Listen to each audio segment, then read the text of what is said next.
Hello, Alan. It's lovely to meet you after reading your poems and really taking them in. It's lovely to meet you, at least virtually, today. And congratulations on being the winner of this year's Mairtín Crawford Poetry Award. Thanks very much. I just wondered really if you could tell us a little bit about how you heard and how you felt when you did hear. Well, yeah, I was thrilled and a little shocked because I've been shortlisted for a fair few things at this point, and you kind of get to a point where you don't really expect to win. So when I did, I was thrilled. That's great. Have you been celebrating? Not just yet. I'll wait until this part is over. Excellent. Can I ask you, why did you enter the competition? Why? Where did you hear about it, and why did you? It was online. It's quite Poetry Ireland on their site, and the various other places where you can, there's listings of that sort of thing. So plus it was for specifically for somebody who hadn't got a collection out yet, and so that was that's what attracted me towards it, I suppose. Right. And did you feel that it was good being able to send in more than one poem? Was that? Yes, that was definitely a big thing. Yeah, so you get a selection across the board, and it's not just for one single poem. Yeah. Good. Can you tell us a little bit maybe about your background in writing? I know you've been publishing for about 10 years now. What brought you to poetry, or what was your? I've always written poetry. Yes, as you say, only the last 10 years or so have I started to publish it. I've always written prose as well. I've published short stories and had a few plays performed as well. I had a good sort of theatrical background for a while, and but the poetry was always there in the background. And I think when I was selected to be on the Poetry Ireland introduction series, that put me in touch with a lot of other poets and kind of set things from there. It wasn't in isolation anymore, if you know what I mean. So yeah, but there's a fair track record there of stuff over the last 10 or 12 years. Yeah. But what is it about poetry in particular that you enjoy the writing of it? Well, it's always the first thing, really. It's always the thing that I always come to first.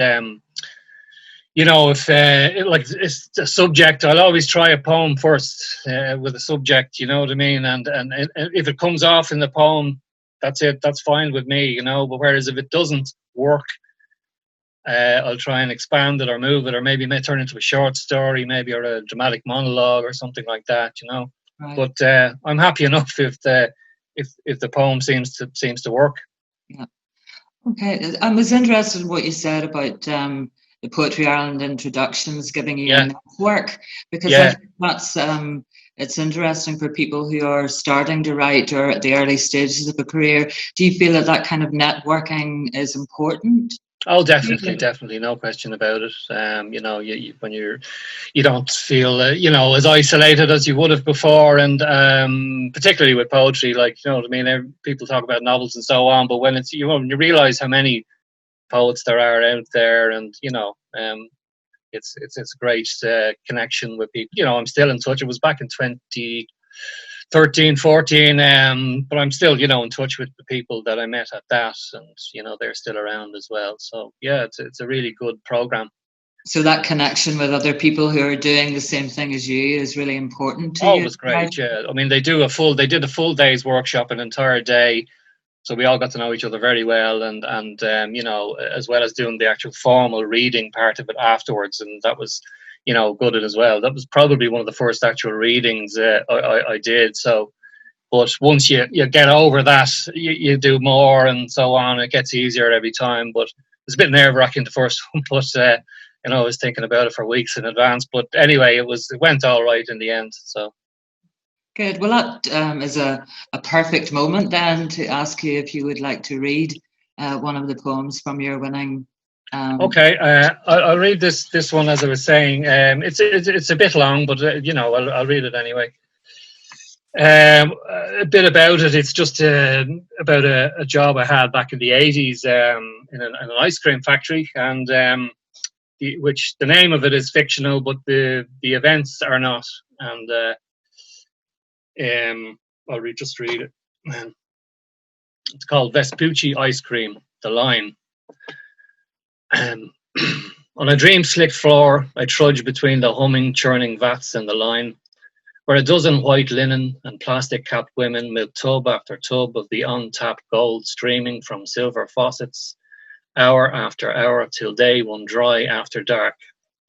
Days I toss boxes in and out of freezer trucks, see a brave new world of previously unheard of seaside towns from a smoke-filled transit cab, collect a surprising amount of nods, winks and advances from around supermarket goods in entrances.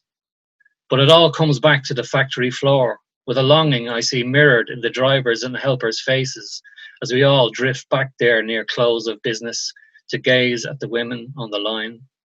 Made anything but shapeless in their overalls, they sway a beat or two behind the rhythm of excess, taming the spiraling swirls of vanilla, raspberry ripple, chocolate and banana, gushing in unceasing surfeit. Such grace under the pressure of an unstoppable clock is something you see every day, but somehow never get enough of. Unless it's erased by the sudden whim of a boss, a roving manager, or one of the owners, some emperor of everything, stepping up behind that day's candidate, one of that line under orders not to waste a drop.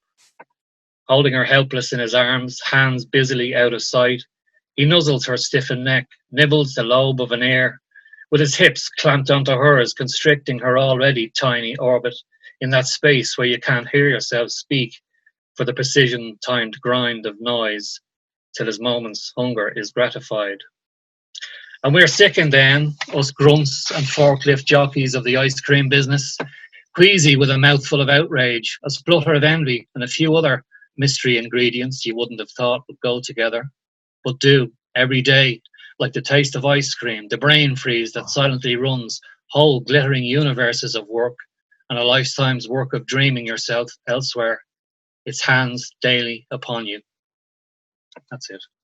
Thank you, Alan. I mean, I think that poem really illustrates a couple of the things that as judges we like very much about your poetry, the social commentary and the empathy that's in that poem. Can I ask you, Alan, as part of your prize, you're going to be staying at the River Mill when such things become possible again. Yeah. Have you come across that writer's retreat previously? No, not yet. No, I'm looking forward to it. Yeah, it's run by Paul Maddern, a very good poet himself, and it's a gorgeous place. You yourself have been there, have you? Yeah, I have been there. Yes, I mean, we're absolutely delighted that Paul has continued to support the Mairtín Crawford Award with that, and also, of course, NIPR Books as well. With them, the prizes wouldn't be possible, so it's great to have them on board, and you'll love it. It's an absolutely gorgeous. Yeah, well, I am looking forward to it anyway. Yeah, I might even go a couple of extra days, on my own bat. Yeah. So, can I ask you, what are you working on at the moment? You're working towards the first collection, are you? Yes, yeah, that would be the next step, I'd hope, and I'd hope that I'm sure the award will help in, when I'm submitting stuff, and it'll be an extra feather in my cap and so on, and I'm sure it will, hopefully anyway, will count, when I'm trying my next submission to a publisher. Yeah. Okay, thanks very much, Alan. It's been lovely to chat to you. Congratulations again on the award. And I hope your work goes from success to success from now on. That's great. Thanks a lot.